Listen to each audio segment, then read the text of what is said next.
Bom dia, povo de Deus. Hoje, dia 23/12, me chamo João Angolano e trago uma palavra que está em 2 Coríntios 12, verso 2 a 10, que diz assim: Conheço um homem em Cristo que há 14 anos foi arrebatado ao terceiro céu. Se foi no corpo ou fora do corpo, não sei, só Deus o sabe. Sim, somente Deus sabe se foi no corpo ou fora do corpo. Mas eu sei que tal homem foi arrebatado ao paraíso e ouviu coisas tão maravilhosas que não podem ser expressas em palavras, coisas que a nenhum homem é permitido relatar. De experiência desse homem eu teria razão de me orgulhar, mas não o farei. Na verdade, minhas fraquezas são minha única razão de orgulho. Se quisesse me orgulhar, não seria insensato de fazê-lo, pois estaria dizendo a verdade, mas não farei, pois não quero que ninguém me dê crédito, além do que pode ver em minha vida ou ouvir em minha mensagem. Ainda que eu tenha recebido revelações tão maravilhosas. Portanto, para evitar que eu me tornasse arrogante, foi-me dado um espinho na carne, um mensageiro de Satanás para me atormentar e impedir qualquer arrogância. Em 3 ocasiões supliquei ao Senhor que o removesse, mas ele disse: minha graça é tudo de que você precisa, meu poder opera melhor na fraqueza. Portanto, agora fico feliz de me orgulhar de minhas fraquezas, para que o poder de Cristo opere por meu intermédio. Por isso, aceito com prazer fraquezas e insultos, privações, perseguições e aflições que sofro por Cristo, pois quando sou fraco, então é que sou forte. Amém, irmãos? Vou começar com uma história. Sérgio Dalini é um artista que estuda e esculpe pássaros, capturando a graça, a vulnerabilidade e a capacidade deles. Uma das suas obras chama-se Recovery, recuperação, e mostra a asa direita de um pato bem esticada e em posição vertical. Abaixo, uma placa descreve a recuperação da ave como um momento de maior fraqueza durante o voo, mas também o de reunir forças para a jornada à frente. Sérgio incluiu este versículo: minha graça é tudo que você precisa, meu poder opera melhor na fraqueza.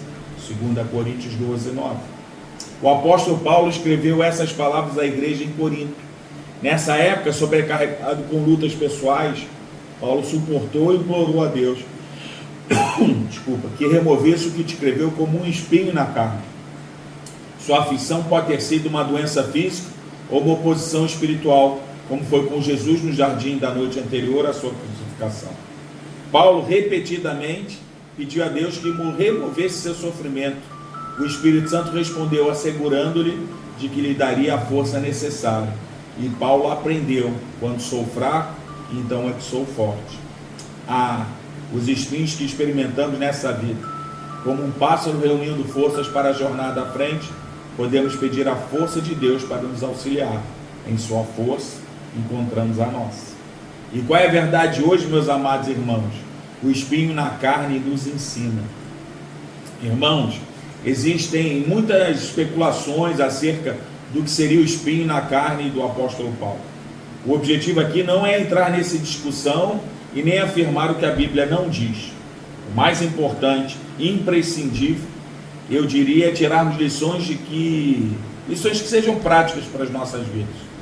Vejamos os pontos mais importantes dessa passagem. A experiência com Deus que trouxe o sofrimento. Paulo havia tido uma revelação maravilhosa. Foi arrebatado até o terceiro céu e viu coisas que ao homem não é permitido dizer. A experiência foi tamanha que Deus, conhecendo o coração enganoso do homem, permitiu que fosse colocado o espinho na carne dele.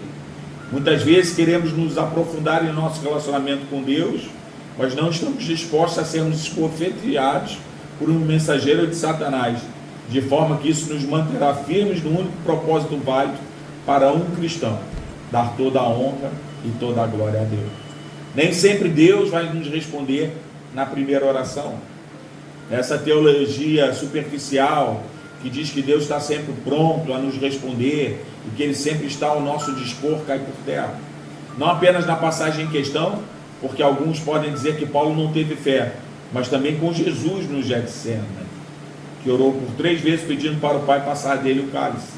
Deus é soberano e sabe exatamente o momento de responder à oração. E nem sempre será com um sim ou um não. Por diversas vezes a resposta de Deus é o silêncio, como nas 2 primeiras orações de Paulo.